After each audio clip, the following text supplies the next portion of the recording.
જ્યારે તમે સોમનાથ આવો પછી જો સોમનાથથી વેરાવળ જાવ એટલે ત્યાં જ તમને મચ્છીની સ્મેલ આવવા માટે, કેમ કે અહીંયા વધારે પડતા લોકો માંગરોળમાં છે, માંગરોળ બંદરમાં છે, ત્યાં ફિશિંગ કરતા હોય છે અને એ ફિશિંગની સ્મેલ ઘણા બધા લોકોને આવવા માટે, જેને આપણે નોર્મલી લેંગ્વેજમાં કહીએ તો આપણે રેગ્યુલર સ્મેલ ન લેતા હોઈએ એટલે આપણને વાસ લાગે.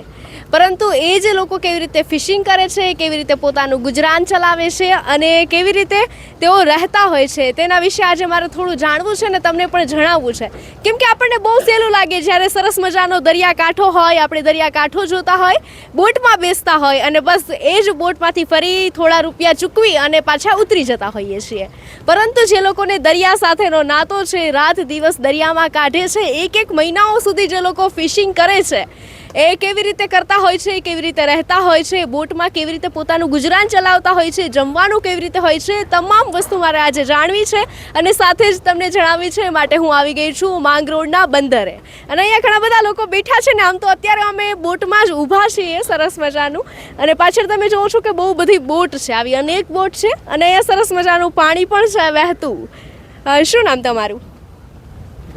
હીરાભાઈ. હીરાભાઈ, શું કામ કરો છો?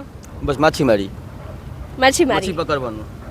અચ્છા, શું કે કઈ સિઝનમાં સૌથી વધુ તમારો ધંધો ચાલે? અમારે એમ સમજો કે પહેલા બીજા મહિનામાં ધંધો હાઈ ક્લાસ ચાલે. પહેલો બીજો મહિનો જાન્યુઆરી ફેબ્રુઆરીમાં. અચ્છા, એટલે ત્યારે સૌથી વધુ ફિશ મળતી હશે ને? ફિશ મળે. અને સૌથી ઓછા કયા મહિનામાં ફિશિંગ થાય? સૌથી ઓછા એન્ડ મહિનામાં, જે માર્ચ પછીના જે મહિના હોય એમાં સૌથી ઓછી ફિશિંગ થાય. અચ્છા, એટલે 3 મહિના જ સૌથી સારી ફિશિંગ થાય? હા, સ્ટાર્ટિંગના 3 થી 4 મહિના છે. ઓગસ્ટથી શરૂ થાય છે અમારી ફિશિંગનો જે બેન પીરિયડ છે, સરકારી બેન પીરિયડ છે અમારે. પછી ઓગસ્ટથી અમને રજા મળે છે ફિશિંગ કરવાની સરકારી લેવલે. તો ઓગસ્ટથી લઈને એમ કે 3-4 મહિના વધારે પીક એ સમય હોય છે જ્યારે સૌથી વધુ ફિશ મળે છે. તો કેટલા મહિના સુધી તમારે બંધી હોય છે કે ફિશિંગ નહીં કરવાનું? 3 મહિના ફિશિંગ બંધીનો પીરિયડ. અચ્છા, એ કયા 3 મહિના હોય? 31 6, 7, 8 7 અને 8 6, 7 અને 8 એ 3 મહિના સુધી ફિશિંગ નહીં કરવાનું. મે, જૂન અને જુલાઈ. અચ્છા, એવું શા માટે? તો હમણાં થોડા 1 મહિના પછી બંધ થઈ જશે ને? એ પ્રતિબંધ છે. અચ્છા, શું સરકારી પ્રતિબંધ છે ને ચોમાસા માનસૂનના હિસાબે દરિયો રફ થઈ જાય એટલે જઈ શકાય નહીં. એના હિસાબે એ બેન પીરિયડ ગવર્મેન્ટે રાખેલો છે. કોઈને નુકસાન થાય નહીં, માછીમારો સલામત રહે એટલે એ 3 મહિના. બીજું થોડીક મચ્છીનું ઉત્પાદન વધે.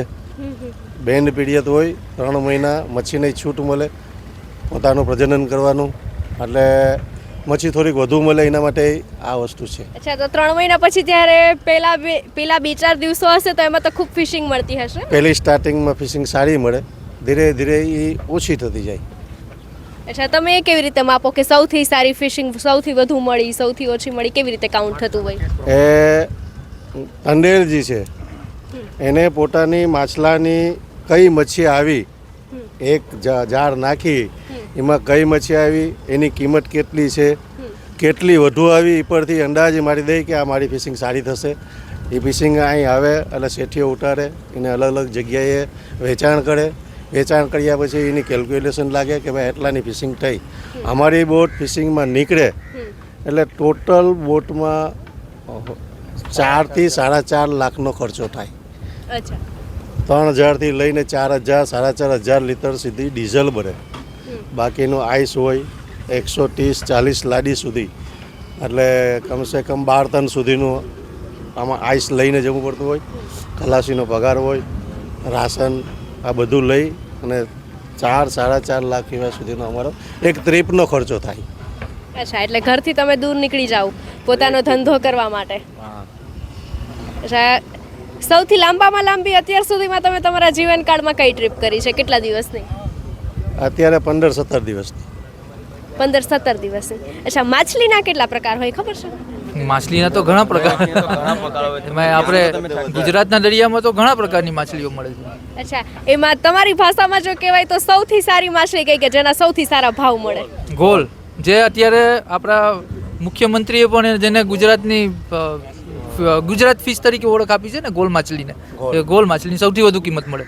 અચ્છા, ગોલ માછલીની શું કિંમત હોય એની? એની સાઈઝ વાર અને એમાં ડિફરન્સ ભાવ હોય. એમાં અને માદા પર હોય એની અંદર જે પોટો હોય ને, પોટો એની કિંમત બહુ હોય, લીવર હોય, એ લીવરની કિંમત બહુ હોય. એટલે એ એક ગોલની કિંમત લાખ રૂપિયા, 1.5 લાખ રૂપિયા, 2 લાખ રૂપિયાનો એક નંગ આવે. અચ્છા, એક માછલીની કિંમત 1.5 લાખ રૂપિયા, સોનાથી પણ મોંઘી માછલી છે. પણ એ જૂજ આવે, એ જૂજ આવે. અચ્છા, તો ખુશ થઈ જતા હશો ને એ માછલી આવે તો? એ માછલી આવે તો ખુશ થઈ જાય બધી બોટવાળા, પણ ક્યારેક જ આવે. અત્યાર સુધીમાં તમારે કેવી રીતે કેટલી માછલી આવી છે? આવી છે? હા, આવી છે. ભાગ્યે જ આવે.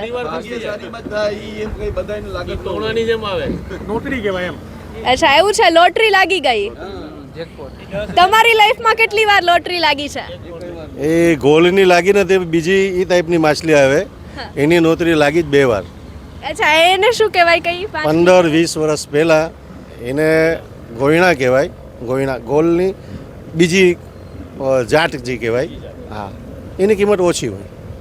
અચ્છા, એટલે 1.5 લાખ રૂપિયા નહીં, પણ થોડી તો આમ વધુ હશે ને સામાન્ય કરતા? શું કિંમત હોય? હોય એની કિંમત કેટલાની? કેટલા લાખની? 400 થી 500 રૂપિયા કિલો એના છે ભાવ. અચ્છા, હા, જેટલા કિલોની હોય એ પ્રમાણે તમને ભાવ મળે. એટલા રૂપિયાની લોટરી લાગી. અચ્છા, તો તમે પેલી ગોલ માછલી કીધી, એનો શું ઉપયોગ થાય કે લોકો ખાવામાં જ કરે? નહીં, એનો તો એનો માઉસનો ખાવામાં ઉપયોગ થાય. બાકીનો પોતાનો તો લીવરનો શું ઉપયોગ થાય છે તો અમને ખબર નથી. એનો મેડિકલમાં ઉપયોગ ઘણો થાય છે. જે આપણે ઓપરેશન પછી ટાંકા લઈએ છીએ ને, એના દોરા બનાવવામાં પણ લગભગ ગોલના લીવરનો ઉપયોગ થાય છે. પછી કંઈક અલગ અલગ દવાઓ બનાવવામાં પણ એનો ઉપયોગ થાય છે. એટલે મેડિકલ રીતે ઘણો ઉપયોગ છે, એટલા માટે એની કિંમત વધુ છે. અચ્છા, તો તમારે એ માછલી કોને વેચવાની હોય? અમારે અહીંયા જે ડીલર હોય, અમારા જે સપ્લાયર કહે ને, અમે વેપારી, એને અમે માછલી વેચીએ. પણ એ તો જોવા જ નહીં મળે. અત્યારે જે માછલી આવે છે એ મોટા ભાગે નાની માછલી આવે, બગા, નરસિંગા, આ પર અમારી ફિશિંગ થતી હોય. પણ હવે અત્યારે 4-4.5 લાખનો ખર્ચો થાય બોટ ફિશિંગમાંથી આવે, 2 લાખ, 2.5 લાખ, 3 લાખ સુધીની જ ફિશિંગ છે. અત્યારે અમે લોસમાં છે. અચ્છા, અત્યારે લોસમાં છો. આમ તો સરકાર બીજા બધા સમાજને જે રીતે સહાય આપતી હોય, ખેડૂત છે તો એમને સહાય આપતી હોય, સબસિડી આપતી હોય, કોઈ પણ ધંધો કરતા હોય તો એમને થોડી ઘણી લોન મળી રહેતી હોય. તમને શું મળે છે? અમને લોન પણ મળે છે, કેવાયસીમાં લોન મળે છે.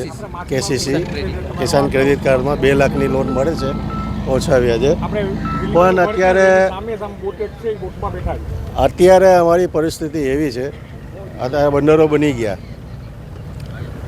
બધી જ સુવિધાઓ, બંદરો બન્યા, સુવિધાઓ થઈ, પણ અમે જે મચ્છી મારીને આવીએ છીએ એના જે કોલ્ડ સ્ટોર હોવા જોઈએ, એના જે વેપાર માટેના જેમ ખેડૂત માટે ગોડાઉનો છે, રાખવા માટે સ્ટોરેજો છે, કોલ્ડ સ્ટોરેજો છે, બકાલું રાખવા માટે, એના માટેની કોઈ વ્યવસ્થા અમારી પાસે નથી. આ બોટ આજે ફિશિંગમાંથી આવી એટલે આજે જ આનો માલ આખો કાઢી દેવો પડે અને એને કોઈ પણ ભાવે વેચવો પડે.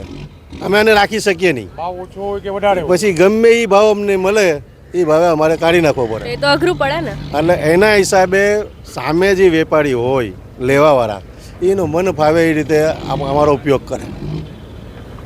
જે રીતે સરકારમાં ખેડૂતો માટે જે MSP છે, મેક્સિમમ સેલિંગ પ્રાઇસની જે વ્યવસ્થા છે, ટેકાના ભાવે ખેડૂતોની ઉપજ લેવાનો, એ રીતે માછલાનું પણ સરકાર તરફથી એવી કોઈ વ્યવસ્થા જોવે MSP જેવું, જેથી કરીને માછલીનો કોઈ પીક સિઝન હોય ત્યારે જથ્થાબંધ માછલી એક સમય આવી જતી હોય, એટલે વેપારીને એક્સપોર્ટર શું કરે, પોતાના મનફાવે એવા ભાવ માછીમારોને આપી અને એ માછલીનો જથ્થો લઈ લે. મેક્સિમમ સેલિંગ પ્રાઇસ MSP હોય તો ટેકાનો ભાવ હોય, પરફેક્ટ ફિક્સ ભાવ હોય સરકાર તરફથી, તો એ ફિક્સ ભાવ હોય ને તો અમને તે પ્રોબ્લેમ ઓછો આવે. અને જે આ ધનસુખભાઈ વાત કરે છે ને કે અત્યારે અમારી સિઝનનો ખર્ચો ઉપર, તો એ સમયે અમને એ પૈસા કામ આવે. અચ્છા, બરાબર છે. મત આપવા જાવ છો? મત? હા, રેગ્યુલર. અચ્છા, આખું ખારવા સમાજ જાય છે? જાગૃત છે? જાગૃત છે. અમારો રેકોર્ડ છે 90-92% મતદાન થાય છે.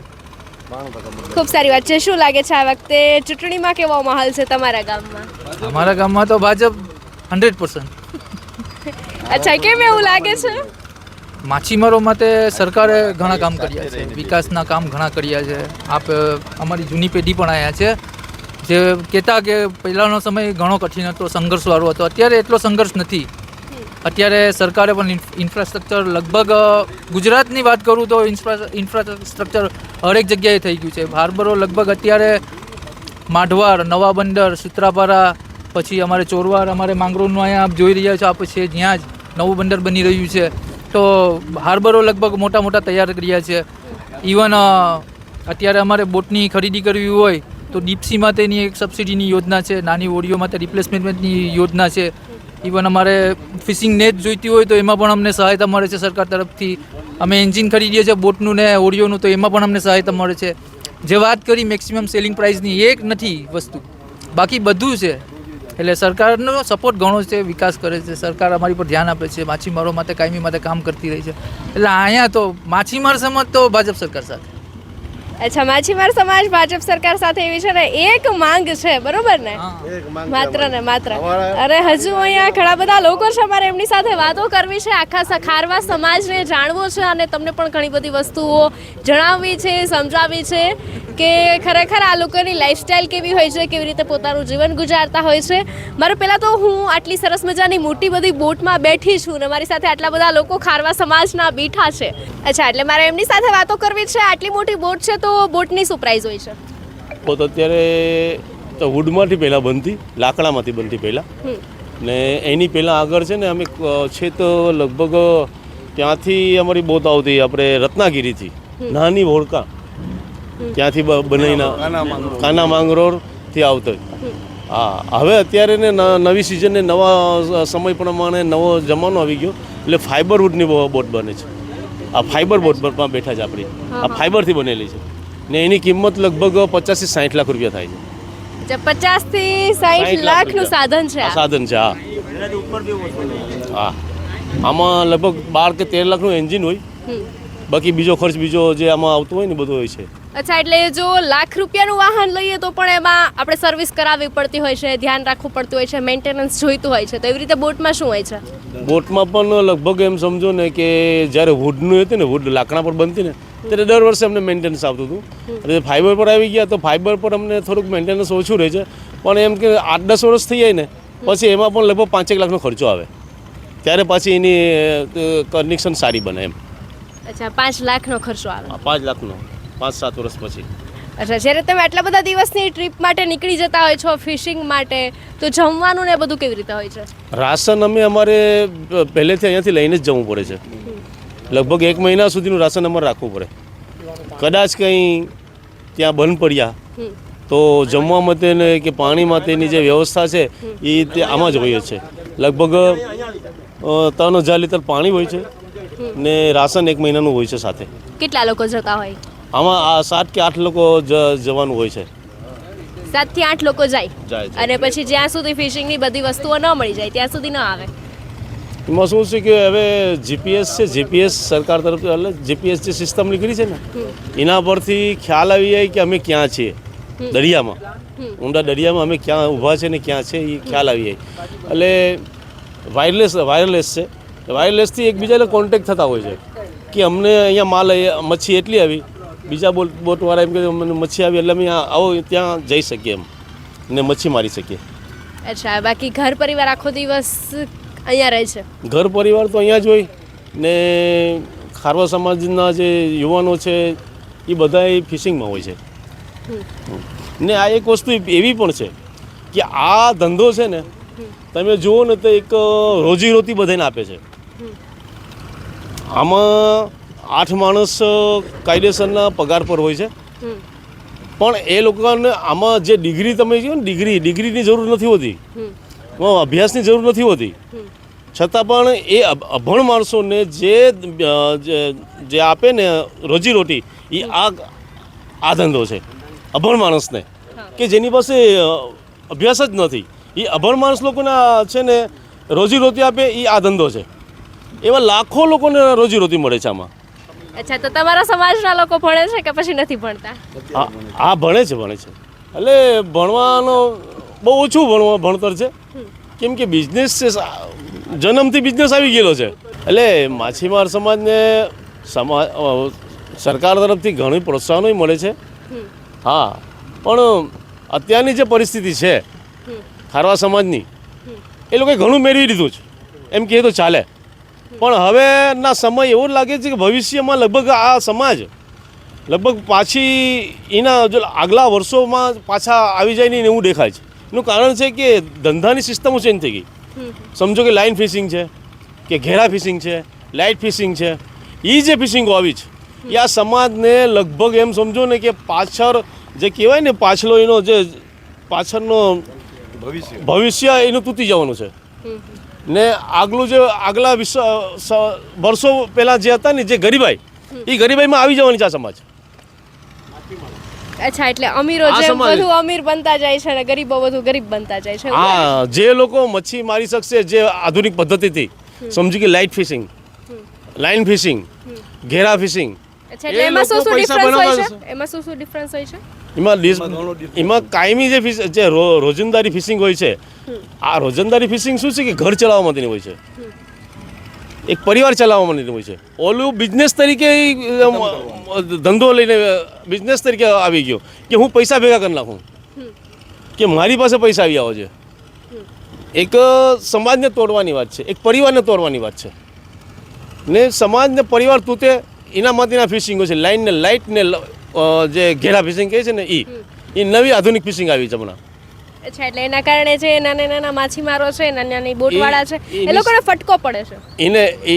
એના માટેની રોજીરોટીનો પ્રશ્ન ઊભો થવાનો છે હવે ટૂંક સમયમાં. ખારવા સમાજ ઘણો પ્રયત્નો કરે છે લોકોને ભેગા કરી ને ઘણી સભાઓ, ઘણી મિટિંગો બોલાવે છે, સમજાવવાની કોશિશ કરે છે. પણ અમુક જે તત્વો છે, જે તત્વો કહેવાય ને કે બસ મારે ખાઈ લેવું, મારે જ કરી લેવું ને મારે જ પૈસાદારો બનવું, પોતાનું જ જોવે છે. પોતાનું જ જોવું છે, બસ એ લોકો આ નાના માણસને પતાવી નાખવાના છે. તમને શું લાગે આના માટે સરકાર કંઈક તમને મદદરૂપ થઈ અમે શકે? સરકારમાં આની માંગ બહુ ઘણા વર્ષથી કરેલી છે કે આના માટે કાયદો લઈ આવે. કાયદો લઈ આવશે તો જ આ સમાજ છે ને એના પર પ્રતિબંધ મૂકી શકશે. સરકાર કાયદો લઈ આવે. આજે પોલીસને લઈને પણ અમે જે તોડવા એને પકડવા માટે પણ પોલીસ આવીને કહે છે, પકડીને પણ લઈ આવીએ છીએ. ને ત્યારે એ લોકો શું કહે છે કે ભાઈ અમે આની પર કાયદો શું લઈએ, આની પર એક્શન શું લઈએ? કેમ કે કાયદો જ નથી. કાયદો હોય તો એક્શન લઈ શકે, સીધી વાત છે. અચ્છા, શું કહેતા હતા તમે?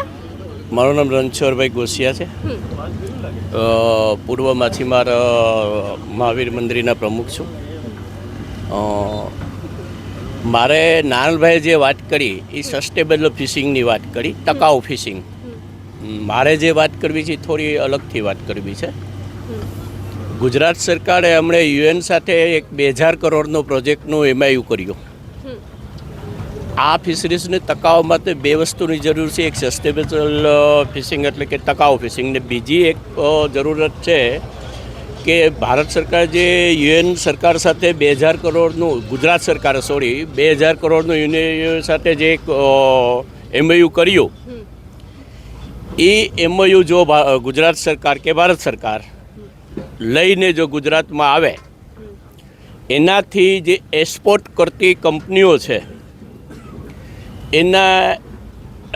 એની જે માલની જે વિદેશમાં મોકલાવવાની જે ક્ષમતા છે એ અનેક ગણી વધી જાય, જેથી કરીને અહીંયાની જે લોકલ જે ભાવની ઓછો મળે છે એ પૂરતો પ્રમાણમાં મળવાની શક્યતાઓ પૂરેપૂરી મળી રહી. તો મારી ભારત સરકારને અને ગુજરાત સરકારને વિનંતી છે કે યુએન સાથે જે આપણું MOU થયું છે એને વહેલી તકે એની પર જે કંઈ કાર્યવાહી કરવાની હોય એ કરે. બીજી મારી વાત એ છે કે અહીંયા ડ્રાય ફિશનો પણ બહુ મોટા પ્રમાણમાં ધંધો છે. પણ ડ્રાય ફિશની જે માર્કેટિંગ જે વ્યવસ્થા છે એમાં બાંગ્લાદેશ, મ્યાનમાર, ભૂટાન, અફઘાનિસ્તાન, એમને ભારત સરકારે સૂકી મચ્છી માટે કરી અને કોઈપણ વેગન વ્યવસ્થા, રેલવે વ્યવસ્થા ફાળવી નથી. જો એ ફાળવે તો ડ્રાય ફિશના માછલીની કિંમતમાં પણ વધારો મળી શકે એમ છે. ત્રીજી વાત મારી એ છે કે નારણભાઈએ કીધું કે ઘેરા ફિશિંગ, લાઇટ ફિશિંગ એ બધું એક કે વાયરલેસ ફિશિંગ ટાઈપની ફિશિંગો કહેવાય. કે આ કુદરતી સોર્सेस છે ને કુદરતી સોર્સિસના પ્રમાણો હોય, એ પ્રમાણો પર એની વિપરીત અસરો પડે. મારો એની સામે એક બીજો વિકલ્પ છે કે ગુજરાત તો સરકાર પાસે જે સમુદ્રી સીમા છે, ભારત સરકાર પાસે જે સમુદ્રી સીમા છે એ અમુક નોટિકલ માઇલ સુધી ફિશરમાનો એમનો ઉપયોગ કરી શકે છે. જ્યારે અન્ય દેશની ફિશિંગ પદ્ધતિ ખૂબ ઊંડા દરિયામાં, ખૂબ નોટિકલ માઇલ ઊંડામાં ખૂબ માછલી છે. એ CR ટીમનો રિપોર્ટ છે, એમ્પીડાનો રિપોર્ટ છે, ફિશરીઝનો રિપોર્ટ છે. એ માછલીને હવે અહીંયા જે ઘટ પડી છે એના માટે કરીને મોટા વેસલ કે જે માછલી ક્યારેય કિનારા પર જ નથી આવતી ને એ સમુદ્રમાં જ મળી જાય છે, એનું અસ્તિત્વ જ્યાં ખતમ થઈ જાય છે, એવી પુષ્કળ પ્રમાણમાં માછલીઓ છે. જો ભારત સરકાર એને વેસલની નેશનલ પરમિશન આપે તો અહીંયાથી અમુક લોકો, અમુક ફિશરમેનો ત્યાં ડાયવર્ટ થઈ જાય અને એ એટલો મોટો વિસ્તાર છે કે જેની સીમા નથી, એટલો એ ખાલી એમને એમ પડ્યો છે. ઘણીવાર ત્યાં વિદેશી ફિશિંગ બોટો એ કેચ પકડી જાય છે. ભારત સરકાર એમાં કોઈ એવું આયોજન કરે કે માછીમારને ટકવા માટે એક બીજો રસ્તા માટે એક એવી વેસલ અને એવી શિસ્તબંધ કે આધુનિક બોટ આપે, જે ડીપસી પ્રોજેક્ટમાં આપેલો છે. એ બોટ સાગરમાલા પ્રોજેક્ટમાં આપેલું છે, પણ એ એવડી ડીપસી એમને હું ગણતો નથી ને એ ડીપસી ગણાય નહીં. તો એ માછલીને મારવા માટે, આ સમાજને તકવા માટે ફિશરીઝ ઇન્ડસ્ટ્રી અને ફિશરીઝની નીચે વસતા લોકોની, એની વચ્ચે જીવન નિર્વાહ ચલાવતા લોકો એક નવો વિકલ્પ ને નવો રસ્તો મળી શકે એમ છે. અને ભારત સરકારને ખૂબ મોટા પ્રમાણમાં ઊંડિયામાં મળી શકે છે. મેં તમને આગળ વાત કરી કે જે એની સાથે જે આપણે 2000 કરોડનો પ્રોજેક્ટનું MOU કર્યું ગલ્ફમાં, એવા પ્રોજેક્ટ ભારતના અન્ય રાજ્યોમાં પણ થાય.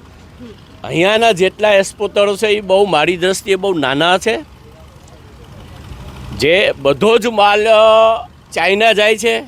ચાઇના એની રીપ્રોસેસિંગ કરી, મતલબમાં હાઇજેનિક બનાવી અને એની પહેલાં એકદમ ક્વોલિટી બનાવી અને યુરોપ કન્ટ્રીમાં મોકલે છે. તો એ વસ્તુ જો ભારત સરકાર આ પ્રોજેક્ટો લઈ આવવાથી અહીંયા જ થાય તો એનો ફાયદો ઇનડાયરેક્ટલી રીતે માછલાના બજાર ઉપર બહુ સારી અસર પડે. ભારત સરકારને આ એક માછીમાર માટે કરવું ખૂબ જરૂરી છે, જેથી કરીને જે બજારની વેલ્યુ જળવાઈ રહે. બસ અસ્તુ. ખૂબ સારી બાબત કહી કે જો આપણી જ વસ્તુ છે અને બહારના દેશોવાળા લાભ લઈ જતા હોય તો ક્યાંક તો આપણે એવું કંઈક ખૂટે છે કે જેથી કરીને આપણી જ માછલી હોવા છતાં આપણે તેનો ઉપયોગ નથી કરી શકતા. તેના જેવી વાત છે કે આપણું છે છતાં પણ આપણે એમની વેલ્યુ નથી કરી શકતા. અત્યારે અમે એક સરસ મજાની મોટી બોટમાં જ છીએ. મારે તમને આખી બોટ બતાવી છે. બોટમાં કેવી રીતે ક્યાં ક્યાં વસ્તુઓ શું શું હોય છે એ પણ બતાવવું છે. ચાલો જોઈએ. અચ્છા, આ શું છે તમારું? જમવામાં તો રસોડું જોઈએ ને એવી સગવડતા છે. આવ્યો ગેસનો ચૂલો, હા, બરાબર.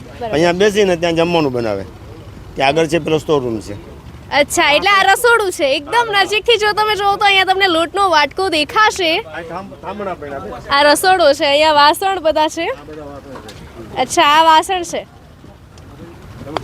અચ્છા, અહીંયા આ શું છે? આમાં બધી આ તેલ છે, મસાલા છે. અચ્છા, રાશન, ટમેટા, કોથમીર, ને મરચાં ને હળદર ને બધું ઈ છે, મસાલા ને બકાલું ને. અચ્છા, શ્રીફળ શા માટે રાખ્યા છે? શ્રીફળ ધરવામાં એમ રોજનું એક શ્રીફળ ધરવાનું. અચ્છા, ભગવાનને રોજનું એક શ્રીફળ દરિયામાં ધરવાનું ને બોટ પર પછી ફિશિંગ કરવાની શરૂઆત કરવાની. રોજે એવું કરો? રોજે રોજ અગરબત્તી રોજની દેવાની હોય, પછી હાર પહેરાવાનો હોય, શ્રીફળ ધરવાનું હોય ને પછી શરૂઆત કરે. બધા લોકો એવું કરે? બધા લોકો વાહ વાહ, શું વાત છે. બધાય. અચ્છા, આ દોરડું શેના માટે છે આટલું જાડું ને મોટું? એન્કર છે, એ દરિયામાં થોભાવા માટેનું આ દોરડું છે. રાત્રે આપણે લંગર નાખ્યું હોય ને સૂવું હોય તો આ એન્કર નાખીને સૂઈ જાય. અચ્છા, એટલે પેલું છે એ ખોલી. હા, એ પાણીમાં જાય. આ ઝંડો છે. ઝંડા શું છે કે અમારી કુળદેવતાના આ ભાદરેજા બાપા એટલે કુળદેવતા, હા, એ કુળદેવતાનો ઝંડો છે. એલોની બોટ છે આ. પછી ભારત સરકારનો એ જો પાછળ છે તિરંગો, એમ બજરંગબલીનો હોય કે પછી રામદેવજી મહારાજનો હોય, એમ બધાયના અમારા કુળદેવતા હોય કે પછી ઈષ્ટ દેવતા હોય, એ બધાના ઝંડા હોય છે. ખારવા સમાજ કયા ભગવાનને વધુ માને? એ રામદેવજી મહારાજને. અંદર નીચે છે ને તેલનો ડબ્બો હશે, સ્ટોર રૂમ છે. અચ્છા, આ સ્ટોર રૂમ છે અનાજ. હા, આમાં બધું. અચ્છા, પહેલી વાર કદાચ તમે જોતા હશો અમારા માધ્યમથી કે આ સ્ટોર રૂમ છે, આની અંદર શું શું વસ્તુઓ હશે? આમાં મહિનાનું રાશન હોય. 1 મહિનાનું રાશન ભરેલું હોય. પછી જે બોયા હોય ને, ક્યારેક કંઈક એક્સિડન્ટ થઈ જાય તો લાઈફ જેકેટ અંદર હોય, પડ્યા હોય. અચ્છા, પોતાની સુરક્ષા માટે. સુરક્ષા માટે. અચ્છા, બરોબર છે. આમાં અંદર પકાવવાનું હોય. વરસાદ આવે ત્યારે અંદર રસોઈ બનાવો? રસોઈ અંદર બને. અચ્છા, બરોબર છે. અચ્છા, હા, એક આ કોલ્ડ સ્ટોરેજ છે 3 કે જેમાં બરફમાં ફિશિંગ રાખે, બરોબર ને? બરફ હોય એમની માથે ફિશ રાખો. આમાં આઈસ હોય છે, 16 લાડી એટલે 10 ટન સુધીને આઈસ ભરેલું હોય છે. પછી એમાં ખાના હોય છે, અલગ અલગ પ્રકારની મચ્છી હોય, એટલે અલગ અલગ પ્રકારના ખાનામાં બધી મચ્છીનો સ્ટોક કરે. અચ્છા, પછી અલગ અલગ પાડવી પડતી હશે ને? કેવી રીતે તમે ગો? તો આમ એક જાળી નાખો તો એક સાથે બધી અલગ અલગ જાતની આવતી હશે ને? ટ્રોલિંગ કરીએ ને, ટ્રોલિંગમાં એક સાથે જ આવે બધું પાછળ. એ પાછળ આવે આખું. એ પછી માણસો શૂટિંગ કરીને પછી અલગ અલગ ખાનામાં નાખે. અચ્છા, અને પછી આ કન્ટેનર છે ના છે? આ એ માછલી ભરવા ને નાખવા ને કાઢવા માટેના જાળી છે ને, આ જાળી છે, આ જાળી. અચ્છા, એ જાડી છે. હા, જે પછી આ એન્જિન છે તમારું? આ વીંચ કહેવાય, વીંચ. શું? વીંચ જાર ખેંચવાની વીંચ. આ વાયર છે હા. બંને સાઈડના. એ ત્યાંથી અમે નેટ નાખીએ ને, નેટની સાથે જાય. નેટ હળ ખેંચવા નેટની સાથે જાય ને, લગભગ 200 વામ 250 વામ એ સુધી અંદર એ ડાઉન મૂકી દઈએ ને પછી છે ને એને ખેંચવાની હોય. અચ્છા, પછી લગભગ 3 કલાક સુધી સતત ખેંચીએ જવાની. એ ખેંચીએ ને 3 કલાક પછી જે નેટ ઉપાડવાની, એટલે આમાં જ ઉપાડવાની. પછી અચ્છા, એટલે પછી નસીબમાં હોય એટલી એ મચ્છી આવે. નસીબમાં હોય એટલું આવે. જુગાર છે, અમારો જુગાર છે. અમે 4 લાખ રૂપિયા ખર્ચીને જઈએ, પછી અમારા નસીબમાં જે કંઈ આવે એ અમે લઈને આવીએ. આ જુગાર કુદરત છે. આપે મહારાજ. કુદરત આપે એ અમારા નસીબમાં જે હોય, અમારા પરિવારને ચલાવીએ પછી અમે એમ. બરોબર છે. અચ્છા, પછી આ શું છે? એન્જિન? આ છે ને સુવા માટેનું છે. આ સુવા માટેનો રૂમ છે કે આ કેબિન. આ જે નંબર છે, આ જે છે એ ભારત સરકાર તરફથી અમને પાસિંગ નંબર આપેલો. જે રીતે આપણે બોટનો ખટ કેમ હોય, હેલો સોરી, આ મકાનનો ખટ હોય, ગાડીનું પાસિંગ હોય, એમ બોટનું પાસિંગ છે. અચ્છા, આ પાસિંગ હોય. અમે અત્યારે સ્ટેરિંગ પાસે ઊભા છીએ. આ મોટી બધી બોટ છે અને અહીંયા એ લોકો સુવાનું કામ કરે, બરોબર ને? અહીંયા સુવાનું છે, આરામ કરવાનું. અચ્છા, આરામ કરવાનું. એટલે બધા લોકો અહીંયા એક સાથે આરામ કરો? હા, બધા એક સાથે. અચ્છા, એટલે અહીંયા 7 લોકો હોય તો એ 7 લોકો સમાય? હા, અહીંયા નીચે ને ઉપર ને છે આની ઉપર. અચ્છા, એટલે આની નીચે પણ સુવાનું છે? ઓ બાપરે. હા, નીચે સુવાનું છે ને પછી એની ઉપર સુવાનું છે. આની ઉપર સુવાનું છે. હા, એ ઝૂંપડું બાંધી દઈ. તો તમે ભાઈ ખતરો કે ખિલાડી તો અસલી તમે છો. અહીંયા તમે જો છો, આખી ઘર જેવી વ્યવસ્થા છે. નાના નાના ઉપર કબાટ જેવું કર્યું છે, કેલેન્ડર છે, પાછળ મંદિર બનાવેલું છે. આ ઘર જ બહુ છે સરસ. અચ્છા, એક જાતનું ઘર જ છે. મહિનો દિવસ રહેવાનું હોય તો ઘર જ નહીં ને? અચ્છા, આ શું છે? એ વાયરલેસ છે. અચ્છા, એનો શું યુઝ કોન્ટેક્ટ કરી શકીએ આપણે ગમે ત્યાં, ગમે બોટનો કોન્ટેક્ટ કરી શકીએ, કોસ્ટગાર્ડનો કોન્ટેક્ટ કરી શકીએ, એનો કોન્ટેક્ટ કરી શકાય. અચ્છા, એટલે ક્યારે એવું થાય કે આમ વચ્ચે વહી ગયા હોય ને કવરેજ ના આવે? હેલ્પ જોતી હોય તો એમાં હેલ્પ મળે બધાને, એમ એકબીજાની. કંઈક નુકસાન થયું હોય તો એકબીજા બોટ આવીને એમને મદદ કરે. માછલા કેટલા આવે કે શું આવ્યું છે બધું જાણી શકીએ ને પછી સ્થળ બદલાવી શકીએ કે અહીંયા માછલા વધુ આવે છે, અહીંયા ઓછું આવે છે. અચ્છા, તો એકબીજાને એવી રીતે હેલ્પ કરે બોલીને? બધા હા હેલ્પ કરે. કેવી રીતે ત્યાંનું સ્ટોરેજ હોય, કેવી રીતે જમવાનું હોય? આ હતો એમનો રૂમ કે જ્યાં તેઓ સૂવે છે અને સાથે છે એન્જિન. હવે આપણે આવી ગયા છીએ પાછળના ભાગમાં કે જ્યાંથી ખારવા સમાજના જે માછીમારો છે તે માછલીઓ માટે જાળ નાખતા હોય છે, બરોબર ને? અચ્છા, ક્યાંથી નાખે? અહીંયા પાછળ આ ઝાડ છે, પાછળ અમે નાખીએ. અચ્છા, આ ઝાડ છે. કેટલી મોટી હોય? આ બહુ મોટી હોય, આપણે અંદાજે 25 વામ 15-25 વામ જેવી ગણો ને. અચ્છા, દોરડા એમના માટે? એની સાથે જ નાખવાના હોય ને. આપણે ખેતીવાડીમાં કેમ હળ ખેડતા હોય ટ્રેક્ટરથી, એની રીતે આ બી ટ્રેક્ટરની જેમ જ દરિયામાં હળ ખેંચવાનું છે.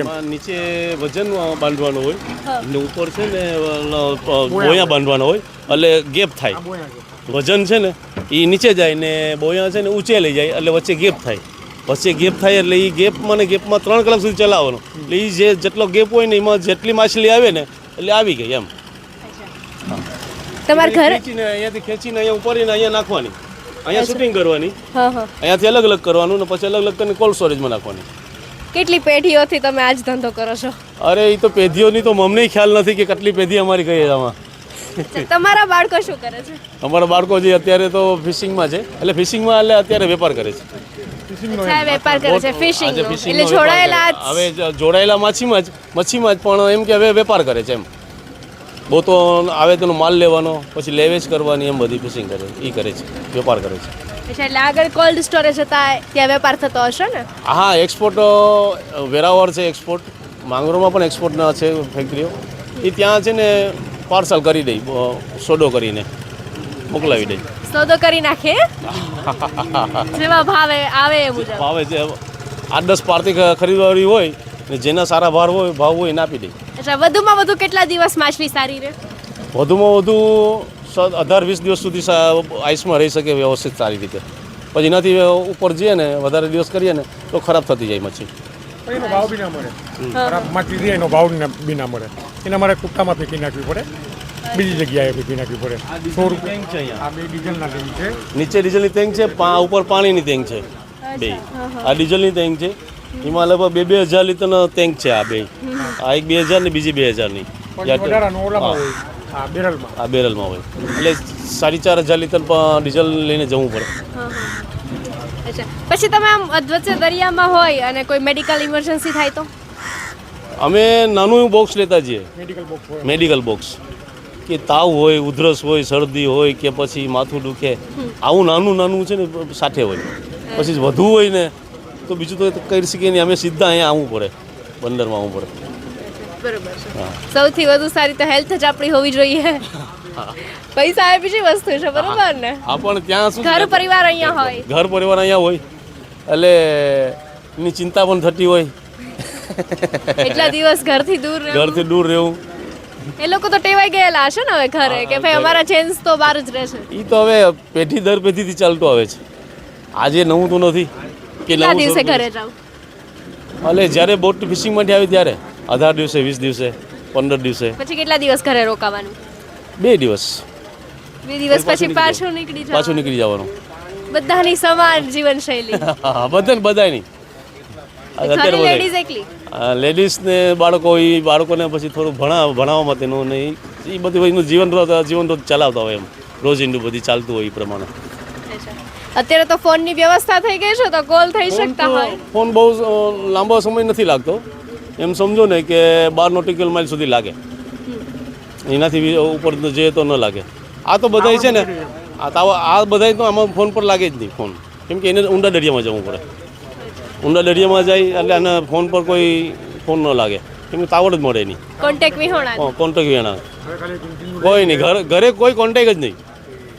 15 દિવસ સુધી ઘરે કોન્ટેક્ટ જ નહીં, કોઈ કોન્ટેક્ટ નહીં. તમારે કોન્ટેક્ટ કરે તો નીચે કાંઠે આવવું પડે, ઊંડા દરિયામાંથી પાછું અહીંયા આવવું પડે ત્યારે તમારો કોન્ટેક્ટ થાય.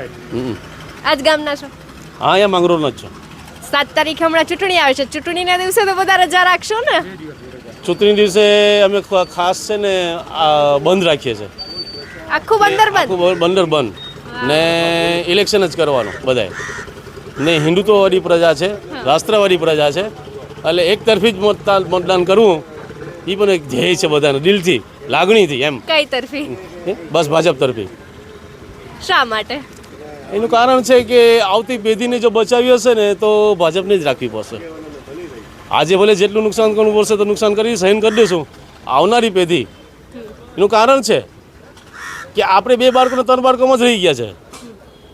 અલગ જે છે, જે કહેવાય કે પ્રજા છે, બીજી પણ એક જ્ઞાતિઓ છે, એ લગભગ 8-8, 10-10, 12 બાળકો કરે છે.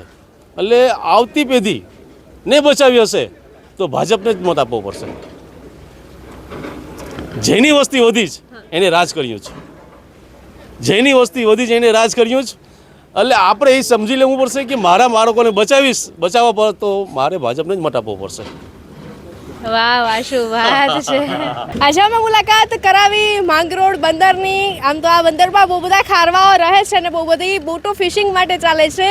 એમનું જીવન કેવું હોય છે, કેવી રીતે ફિશિંગ કરતા હોય છે, કેવી રીતે ફિશ મેળવે છે, કઈ ફિશ એમના માટે સૌથી વધુ સારી, કેવી રીતે જ્યારે 15-20 દિવસ સુધી પરિવાર વગર તેઓ રહેતા હોય છે પોતાની રોજીરોટી માટે, તો એમને ફિશના કેવા ભાવ મળે છે, એમને સરકાર પાસેથી શું અપેક્ષાઓ છે. આમ તો ખારવા સમાજ આખો એવું બોલે છે કે અમે ભાજપ તરફી છીએ અને અત્યારે તો એમની જો કે એમણે દર્શાવી એ મુજબ એમની એક જ માંગ છે કે જો એ માંગ પૂરી થઈ જાય સરકાર પાસેથી તો ખૂબ સારી બાબત ગણી શકાય.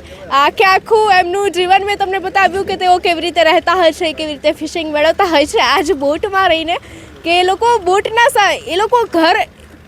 બોટને જ ઘર માને છે અને અહીંયા જ રહે છે અને પોતાના કર્મોને જ પોતાનો ધર્મ માને છે, ભગવાનને યાદ કરે છે અને રોજ બસ નીકળી પડે છે પોતાના નસીબને સાથે લઈ અને કામ કરવા માટે. અમે આવા જ છેવાડાના માનવી સુધી તમને મળાવતા રહીશું, અવનવી વાતો જણાવતા રહીશું. તો જોતા રહો BS9 TV ન્યૂઝ એન્કર છાયા સાથે. નમસ્કાર.